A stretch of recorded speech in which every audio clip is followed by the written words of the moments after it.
Москва жергесинен ЗАГСты алса болобу? Жана кайсыл жерден алса болот? Саламатсыздар урматтуу мекендештер, силер менен Кубанычбек Осмонбеков, Кыргыз диаспора кеңеши. Көп мекендештер биздин кеңсеге кайрылып атат. Москва жергесинен ЗАГСты алсак болобу деп. Урматтуу мекендештер, элчиликтен ЗАГСты алса болот. ЗАГСтын эки түрү бар ЗАГСка кайрылуунун. Элчиликтен тилекке каршы аякта очередь көп. Анан кийин мүмкүн болсо силер андан көрү Москва жергесинен райондук ЗАГСтардан алсаңыздар болот.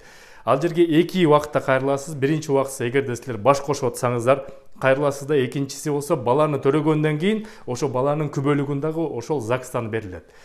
Москва жергесинен МФЦга же болбосо ЗАГСка кайрылсаңыз оңойраак болот.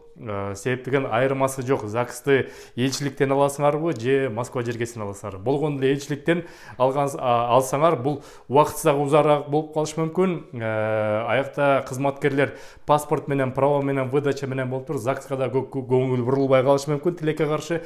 Ошон үчүн өзүңөрдүн жашооңорду жеңилдетип туруп, интернеттен эле ЗАГС города Москва десеңер толтур адрес чыгып калат. Жакынына барасыңар да ошол жерден каттоого туруп ошо ЗАГСты алсаңыздар болот.